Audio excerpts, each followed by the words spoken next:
साथ ही उसने मुझे 12 घंटों तक बोलने से माने रखा, नीज इतनी ही देर तक खाने पीने से भी मना कर दिया। फिर मारिया को बुलाया गया। वो नर्स भी आ गई। आदमी डॉक्टर की मदद करने के बाद लौट गया था। मारिया बहुत परेशान थी। अंदर आते ही सीधी मेरी जानिब लपकी। डॉक्टर ने इस बार हलीम तबाह से मुस्कुराकर मारिया को भी यही खुशखबरी सुनाई। मैं मारिया के चेहरे पर बेपनाह मुसर्रत के आसार देखकर मुस्कुरा दिया। वो मेरे करीब आ गई। उसी लहजे में बोली, सोहराब, तुमने सुना? डॉक्टर साहब कह रहे हैं तुम बहुत जल्द ठीक हो जाओगे। मैंने भी मुस्कुराकर होली से अपने सर को असबाती जुम्बिश दी। मारिया की खुशी और मुसर्रत इतनी थी। वो मेरी सेहत याबी की खबर सुनकर इस कदर मसरूर हुई कि उसकी हसीन नीली आंखें तक भीगे, यूं जैसे मैं कोई उसका अपना हूं। डॉक्टर ने उसे भी मेरे मुतालिक अच्छी तरह हदायत दे दी थी, जिस पर अमल करने की मारिया ने भी यकीन दहानी करवाई। मारिया ने आखिर में डॉक्टर को मेरे लिए ताकत वगैरह को घुटाने या सिर्फ तजवीज़ करने की गुजारिश की, जिस पर धनराज ने मुस्कुराते हुए कहा, इसकी जरूरत नहीं, बीमारी जैसे ही ठीक हो जाएगी। खाता पीता रहेगा तो एक खास कुदरती जिस्मानी निज़ाम के तहत इसकी खोई हुई तवानाइयाँ आपो आप ही बहाल होती रहेंगी। हम अपने पड़ाव में लौट आए। चिंटू तो खुशी के मारे निहाल हो गया। मास्टर, यकीन जानो, मादाम की जुबानी तुम्हारी सेहत याबी का सुनकर मेरे अंदर जैसे जान पड़ गई है। चिंटू, डॉक्टर ने अभी इसे खाने पीने और बात करने से मना कर रखा है, मारिया ने उससे कहा। लेकिन ध्यान रखना, सोहराब की सेहत याबी के बारे में अभी किसी को कुछ मत बताना, बिलखुसूस सैडी वगैरह को, बल्कि वो इस बारे में कुछ पूछें तो इसके बरक्स थोड़ी सी मायूसी वाली एक्टिंग करके कहना कि शिफा याबी की कोई उम्मीद नहीं। मारिया ने चिंटू को बिल्कुल ठीक समझाया था। लिहाजा कुछ लोग मेरी खैरियत पूछने आए, इन्हें भी वही कुछ बताया गया। सैडी और संथ्याना भी आए। मारिया और चिंटू ने फौरन अपने चेहरों पर मायूसी और कर्ब अंगेज दुख के मसनूई तासरात कायम कर लिए। सच्ची बात यही थी कि मेरी जो हालत थी, इसके पेश नजर सैडी समेत उसका ये 4 अफराद का टोला मुझे बहुत ही भयानक मालूम होने लगा था। वो चारों ही आए थे और बड़े गौर से मुझे जायजा लेती नजरों से घूरे जा रहे थे। इधर मैंने भी अदाकारी शुरू कर दी। अपने चेहरे पर इंतहाई कर्ब और तकलीफ के आसार तारी कर लिए और जरा वक्फे से तड़प भी जाता। थोड़ी देर बाद मारिया ने खैमा खाली करवा दिया। सब चले गए। शाम हो गई थी। मैं, मारिया या चिंटू को सैडी के लोगों के खैमे में आमद, मुझे हालाक या खौफजदा करने की कोशिश समेत इनकी धमकियों और इनके खतरनाक अजाइम के बारे में नहीं बता सका था। तमाम 12 घंटे गुजरने का बेताबी से इंतजार था। इसके बाद ही मैं कुछ बोलने के काबिल हो सकता था। धनराज की ताकीद थी कि मैं अभी हल्क पर जोर ना दूं। अब मैं अपने अंदर काफी बेहतरी महसूस करने लगा था। यूं लगता था जैसे मैं अपनी जोन में दोबारा पलटने लगा था। खोई हुई तवादाई ताकत और सेहत दोबारा अपने अंदर महसूस करने लगा था। डॉक्टर धनराज ने कुछ दवाइयां वगैरह लिख कर दी थी, जो वापसी में आते हुए मारिया ने खरीद ली थी। बोगा का अभी तक कुछ पता नहीं चला था। मारिया फिर अपने काम में मसरूफ हो गई। चिंटू को भी आइटम पेश करने होते थे, लेकिन वो मुझे अकेला छोड़कर नहीं जाता था, क्योंकि अभी तक बोगा का भी कुछ पता नहीं चल रहा था। रात आन पड़ी। मारिया रात गए खैमे में आई तो किपामा की मौत, बोगा की गुमशुदगी के बाद अब मुझे मारिया की तरफ से फिक्र होने लगी थी। ये उसी रात का जिक्र था। मेरी तबीयत काफी बेहतर थी। इलाज के कई घंटे बाद मेरी हालत में काफी हद तक सुधार आ गया था, मगर अभी 12 घंटे नहीं गुजरे थे कि मैं कुछ खा पी सकता। मुझे अब भूख प्यास भी लगने लगी थी। बात भी कर सकता था, लेकिन डॉक्टर धनराज ने 12 घंटे के फाके के साथ बातचीत न करने की भी हदायत कर रखी थी। मेरे जिस्म के खारिज ज़्यादा जख्म अब मुंतमिल हो चले थे। गले में भी दुखन नहीं हो रही थी। जिस्म में भी काफी ताकत और तवानाई महसूस होने लगी थी। मुझे बहुत हौसला हुआ था। ये उसी रात का जिक्र था। मारिया आकर जा चुकी थी। मैंने उसे भी मोहतात रहने की ताकीद की थी। चिंटू मेरे साथ रहता था। वो रात को खैमे के दरवाजे ही पर सो जाता था। बीमारी की कमजोरी के सबब मुझे जल्द ही नींद आ जाती थी। हालांकि अब पहले से ज्यादा हालात खतरनाक हो गए थे। मेरी कोशिश यही थी कि मैं कम से कम सोऊं। फिर मेरी भी रात के आखिरी पहर आंख लगी। एक खटके से मेरी आंख खुली थी। यह खटका खैमे के दरवाजे के बाहर हुआ था, जिससे सबसे पहले चिंटू की आंख खुली, फिर कुछ खड़बड़ हुई और मैं भी जाग गया। चिंटू ने एक बड़ी सी टार्च रोशन कर रखी थी। वो एक फ्लड लाइट वाली टार्च थी। दूसरे हाथ में मोटा सा डंडा था। अगरचे उसका साइज चिंटू के अपने बदन से बड़ा था, इसका चेहरा जोश से सुर्ख हो रहा था। मैं चौंक कर उठ बैठा। वो मेरे करीब आ गया और टार्च ऑफ कर दी। मास्टर, मैंने बाहर एहतियात के तौर पर एक जबरदस्त खड़का ट्रैप लगाया हुआ था।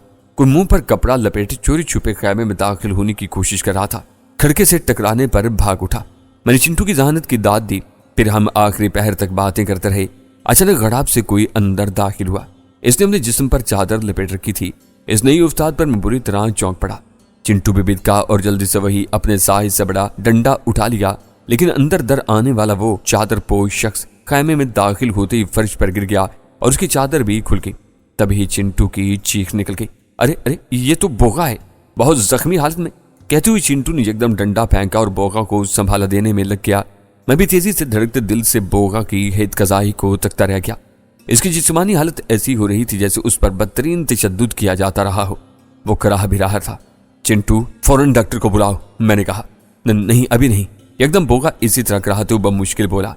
मैंने देखा उसके चेहरे पर खराशें और जिस्म पर जख्म के सुर्ख सुर्ख निशान थे। लिबास पर जगह जगह खून जमा हुआ नजर आ रहा था। पहली ही नजर में मैं उसकी हितकजाई देखकर ताड़ गया था कि कोई उसे यरगमाल बनाकर उसे तशद्दुद का निशाना बनाता रहा था। बोगा, मुझे बताओ तुम्हारी हालत किन लोगों ने की है, मैंने जोशे गैज़ तले कहा। लेकिन अभी इतना ही कह पाया था कि एकदम दो ग्रांडियल से अफराद बड़े धड़ल्ले से अंदर दाखिल हुए। चिंटू इन्हें देखकर पीछे खिसक गया। खुद मैं भी बामुश्किल खुद को संभाले खड़ा रहा। ये दोनों सैडी के गुमाश्ते फिलिप्स और रायल थे। इन दोनों के चेहरे गजबनाक हो रहे थे और वहशत भरी आंखों में खूनख्वारी उतरी हुई थी। फिलिप्स ने खंजर निकाल लिया। वो दोनों फर्श बोझ जख्मी हालत में पड़े बोगा को बड़ी सफाकाना नजरों से तकते रहे। मैं इनकी इस दीदा दलेरी पर एक लम्हे को दंग ही रह गया। रायल ने मुझे परे धक्का दे दिया। मैं चंद कदम पीछे को लुढ़क गया। हालांकि कहां इस तरह के धक्के को मैं खातिर ही में न लाता था, मगर इस मूजी जल्दी बीमारी ने मुझे कहीं का नहीं छोड़ा था। फिर फिलिप्स खंजर हाथ में तोलता हुआ बोगा की जाने बढ़ा। बोगा अपनी बची खुची जिस्मानी कुव्वत को बामुश्किल मुजतमा करते हुए चिल्लाकर मुझसे बोला, मास्टर, इन रजीलों ही ने मासूम तोकी पामा का खून। उसकी आवाज अधूरी रह गई। फिलिप्स ने झुककर उसका गला दबोच लिया। मैंने फिलिप्स को खबरदार किया, फिलिप्स, मत करो ऐसा, तुम कानून की पकड़ में आ जाओगे और ये मत भूलो कि मैं और चिंटू तुम्हारे इस संगीन जुर्म के गवाह हैं। फिलिप्स हकारत और गरूर से बोला, तुम क्या बिगाड़ लोगे, तुम तो खुद एक भगोड़े हो, रहा ये बोना। फिलिप्स, अचानक इसके साथी गुमाश्ते रायल ने पुकारा, अपना काम करो, मैं इसे संभालता हूं। कहते हुए रायल घुर्राता हुआ मुझ पर झपटा। मैं उसके हमले से संभल नहीं पाया और लुढ़क जमीन पर जा गिरा। चिंटू ने खैमे से बाहर भाग जाने की कोशिश की, लेकिन फिलिप्स, जो बोगा को खत्म करने की तैयारी में था, एकदम बिदक कर उछला और चिंटू को किसी चूहे की तरह दबोच लिया। वो चीखने लगा।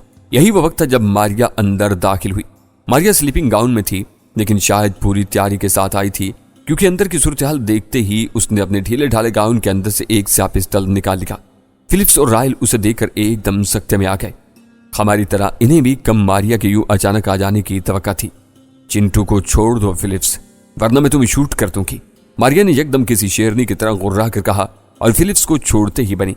वो गहरे गहरे सांस लेने लगा। मारिया ने एक निगाह फर्श पर जख्मी पड़े बोगा को हैरानी से देखा, फिर पुरतैश निगाहों से इन दोनों को घूर कर तहकमाना दुरुस्ती से बोली, फौरन यहां से निकल जाओ और मैं तुम दोनों को पड़ाव में दोबारा न देखूं। फिलिप्स और रायल अब बड़ी ढटाई से मारिया को मुआंदाना नजरों से घूरते हुए खैमे से निकल गए। मादाम, इन दोनों बदमाशों को फौरन पुलिस के हवाले करें, चिंटू ने अपना गला सहलाते हुए मारिया से कहा। इन दोनों ने हमें कत्ल करने का पूरा इरादा कर रखा था। चिंटू, फिक्र मत करो, सब ठीक हो जाएगा, मारिया ने कहा और फिर मुझसे बोली, तुम ठीक तो हो ना सौराब? मैं जो रायल के धक्के से संभल चुका था, खोले से इस बात में सर हिलाते हुए बोला, मैं ठीक हूं, लेकिन बोगा के लिए कुछ करना चाहिए। ये बहुत जख्मी है, इन्हीं की कैद से फरार होकर यहां पहुंचा है। Oh my God! इस इंकिशाफ पर मारिया का मुंह खुल गया। किसी डॉक्टर को बुलाने की जरूरत नहीं है, बोगा ने कहा। मामूली जख्म है, मरहम पट्टी से ठीक हो जाएंगे, इतना कहकर वो हाँफने लगा। लेकिन बोगा, मारिया तशवीश चले बोली और इस पर झुकी तो बोगा ने उसकी बात काट दी। मादाम प्लीज, मैं ठीक हूं, देर हो गई तो तोकी पामा की कुर्बानी जाया चली जाएगी। मारिया ने फिर उससे कुछ कहना चाहा, लेकिन मैंने इशारे से रोका और बोगा की तरफ बढ़ा। क्या मतलब है तुम्हारी बात का, जल्दी बताओ। बोगा बोला, बस पहले कोई जल्दी से जाकर वो कैमरा उठा लाए जो पोलवेल पार्क में एक मुजस्मे वाले बड़े से झूले के चबूतरे में छुपा रखा है। मैं इसकी बात सुनकर एकदम सन्नाटे में आ गया। पो फुट चुकी थी। सुबह हुई तो सबसे पहले मैंने गुस्ले सेहत किया। अब 12 घंटे बीत चले थे। मैं बोल भी सकता था और खाने पीने की पाबंदी भी अब नहीं रही थी। बोगा की मरहम पट्टी की जा चुकी थी।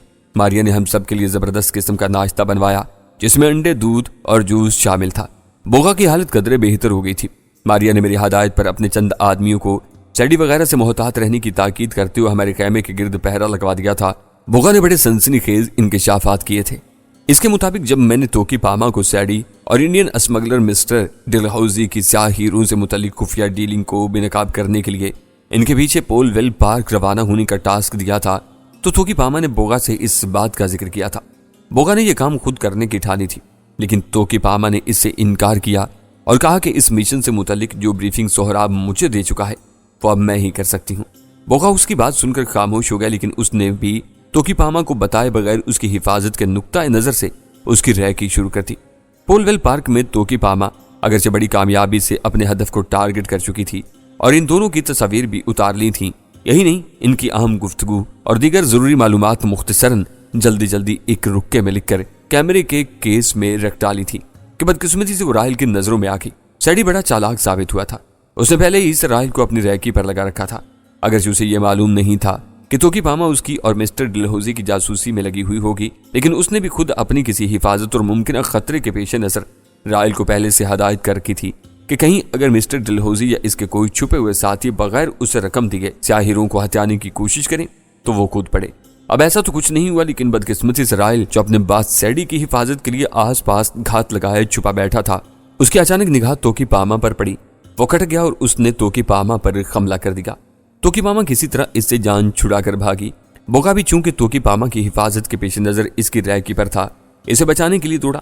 यह पूरी एक अजीब चेन थी, एक जंजीर, हर कोई एक दूसरे की घात में था। अफसोस के पार्क में इस वक्त गैर मामूली रश की वजह से तोकी पामा और रायल बोगा की नजरों से ओझल हो गए। फिर इसने इनकी तलाश नहीं छोड़ी और तोकी पामा उसे जल्द ही पार्क एक वीरानगंज में जिंदगी की आखिरी सांसों में पड़ी मिल गई। उसी ने मरते हुए बोगा को बता दिया कि उसने रायल से बचकर भागते हुए एक बड़े से झूले वाले चबूतरे में मोटर कैबिन के अंदर वो कैमरा केस समेत फेंक दिया था, ताकि अगर वो रायल जैसे भेड़िए के हाथ लग भी जाए तो कैमरा हाथ न लग पाए। वही हुआ। रायल ने जल्द ही तोकी पामा को किसी शिकरे की तरह दबोच लिया और पहले तो उस पर तशद्दुद करते हुए कैमरे के बारे में पूछता रहा, जिस पर तोकी पामा कराहते हुए यही बताने लगी कि वो दौड़ने के दौरान इसके हाथ से गिर पड़ा था। फिर रायल ने इस कदर जदोकोब किया कि वो बेहोश हो गई। वो कैमरा तलाशने के लिए उठकर पलटा। तब तक बोगा तोकी पामा को तलाश करता हुआ वहां पहुंच गया, लेकिन तोकी पामा आखिरी सांसों पर थी और उसने बोगा को यह सारी हकीकत बता दी। इसके बाद इसका दम निकल गया। इसी वक्त बोगा के सर पर कोई कयामत टूटी। होश आया तो वो सैडी के कैंप में था। रायल, फिलिप्स, सैडी और संथ्याना सब मौजूद थे और उसकी तरफ खूनखार नजरों से घूर रहे थे।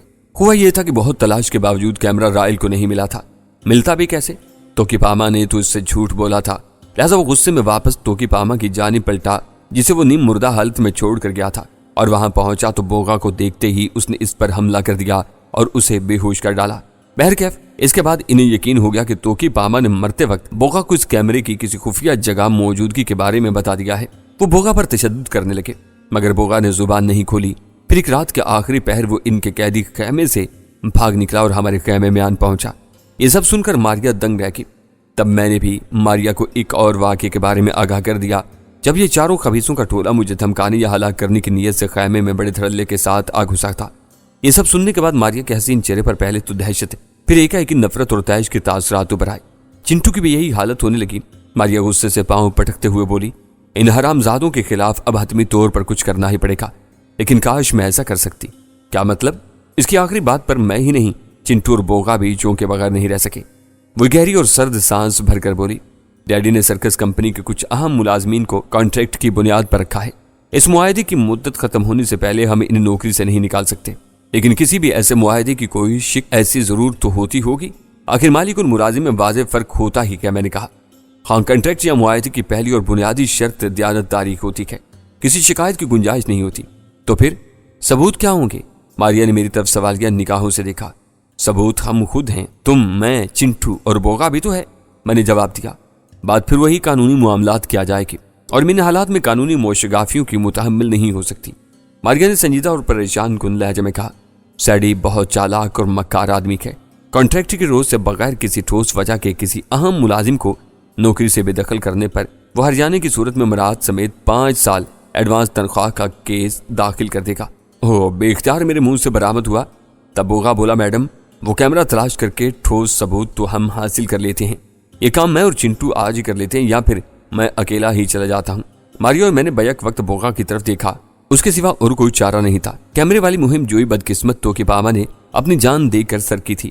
यह बहुत अहम और ठोस सबूत था, बल्कि इस तरह सैडी अपने पूरे टोले समेत कानून की गिरफ्त में भी आ जाता और इन मूजियों से मारिया की भी जान हमेशा के लिए छूट जाती।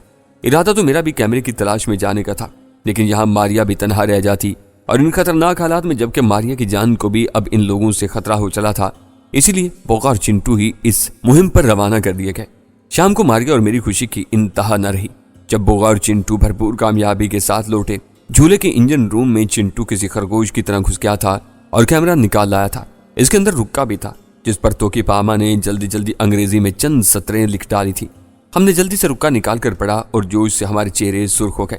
तोकी पामा ने बिलाशुबा अपनी जान पर खेल कर न सिर्फ इस इंडियन स्मगलर मिस्टर डलहौजी और सैडी की हीरो और पैसों के लेन देन के वक्त की तस्वीर निकाली थी, बल्कि करीब जाकर इनकी बातें भी सुनने की कोशिश की थी, जिसके मुताबिक मिस्टर डलहौजी ने अभी सिर्फ निस्फ रकम ही सैडी के हवाले की थी और हीरो की मुकम्मल जांच और तसल्ली के बाद बकिया रकम सिल्वर मून नामी होटल के कमरा नंबर 302 में 2 दिन बाद रात 10 बजे डलहौजी को अदा करना थी। ये तो आज ही की रात बनती है। हमें फौरन इसी भलेमानस मुस्लिम Bengali police officer inspector Abdul Gaffar से राब्ता करना चाहिए। मैंने नीची आवाज में और जोश से मुर्तइश होकर कहा। कैमरे का रोल अंदर मौजूद था। इसे डेवलप कराने की जिम्मेदारी भी हमने पुलिस के हवाले रखी थी। मैं और मारिया खामोशी से उसके ऑफिस जाकर मिले और सारी बात उसके गोश गुजार कर डाली। अब्दुल गफ्फार के इल्म में भी मिस्टर डलहौजी नामी इंडियन स्मगलर था, जिसकी तलाश में भारत और बांग्लादेश की पुलिस अरसे से थी। यह बहुत खतरनाक स्मगलर था और बड़े जराइम पेशागरों का सरगना भी। पुलिस ने फौरन एक्शन लिया। यह कमांडो एक्शन था। यह ऑपरेशन 100% कामयाब साबित हुआ और मिस्टर डलहौजी समेत सैडी को रंगे हाथों पकड़ लिया गया। इस वक्त रायल भी सैडी के साथ था। वो भी मौका पर धर लिया गया। बाद में फिलिप्स और संथियाना को भी पुलिस ने गिरफ्तार कर लिया। कैमरा और रुक्का हाथ आने ही का ये कमाल था कि बर वक्त ये सब कार्रवाई कामयाबी से अमल में लाई गई थी। खबीसों के टोले का सर्कस से सफाया होते ही इस रात बड़ा जबरदस्त जश्न मनाया गया। मेरी हालत भी बहुत बेहतर हो चली थी। अगरचे मेरी दवाइयां अभी जारी थी। मैं आखिरी फॉलो अप के लिए डॉक्टर धनराज के पास भी गया था। इसने भी तसल्ली दी थी कि अब मैं बेहतरी की जानिब माइल हूँ। मैं खुद भी अपने अंदर खोई हुई जिस्मानी ताकत दोबारा महसूस करने लगा था। मारिया और चिंटू वगैरह से मेरी काफी हद तक अंडरस्टैंडिंग हो चुकी थी। इससे पहले मैंने अपने असल मकासद की इन्हें हवा तक नहीं लगने दी थी, लेकिन अब मैं महसूस करने लगा था कि चूंकि मंजिल करीब और रास्ते कुछ सहल होने लगे थे, अब ताखीर की गुंजाइश भी नहीं रही थी, तो अपने असल मिशन की तरफ पूरी तरह तवज्जो मबजूल कर देनी चाहिए। लिहाजा जश्न वाली रात के इख्तितामी दौर में ही मैंने मारिया को सब बता दिया। चिंटू भी मौजूद था। दोनों मेरी यह कथा सुनकर दम बखुद रह गए। ओ माय गॉड, मारिया का यह मखसूस तकिया कलाम बन चुका था। तुम एक लड़की के लिए इतनी मुसाफतें, इतनी सौबतें झील चुके और कितनी बार अपनी जान तक दाव पर लगाई। क्या वाकई तुम्हें उस लड़की फौजिया से इस कदर मोहब्बत है? मारिया की बात मुझे सर बसर गैर हकीकी लगी। मैंने उसकी तरफ देखकर संजीदगी से कहा, मारिया, तुम फिर मोहब्बत को क्या समझती हो? टाइम पास या फिर वक्ती लज्जत? नहीं तो। वो मेरे सवाल पर कुछ बौखलाई। लेकिन फिर भी मोहब्बत में अंडरस्टैंडिंग का होना जरूरी होता है। यकीनन फिर तुम दोनों में इतनी अंडरस्टैंडिंग तो। मारिया, मैंने उसकी बात काट दी। मेरे और फौजिया के दरमियान अंडरस्टैंडिंग बहुत मामूली लफ्ज बन चुका है। हम दोनों एक दूसरे की जरूरत, जिंदगी और जुनून बन चुके हैं। मैंने जैसे चश्मे तसव्वुर ही में फौजिया के वजूद की खुशबू को महसूस करते हुए दिल की उम्मीद गहराइयों तय कहा। ओह, वो धीरे से मुस्कुराई। यही सच्ची मोहब्बत है, उसने हुले से मुख्तसरन कहा। मास्टर, यह मेरे लिए बहुत खुशी की बात है, लेकिन मैं अब आपके लिए एक नई फिक्र में मुब्तला हो गया हूँ। चिंटू, जो काफी देर से अजीब सी हैरत अमेज खामोशी में मुब्तला था, एकदम बोल पड़ा। मैं और मारिया मुस्कुराते हुए उसकी तरफ देखने लगे। वैसे मास्टर, मुझे ये सुनकर खुशी भी हुई है कि हमारी एक साथी और भी है। मैं इसे मालकन कहूंगा। खुदाबंद उसे सलामत रखे। तुमने पहले क्यों नहीं बताया? वो बहुत खतरनाक दुश्मनों के नरगे में है।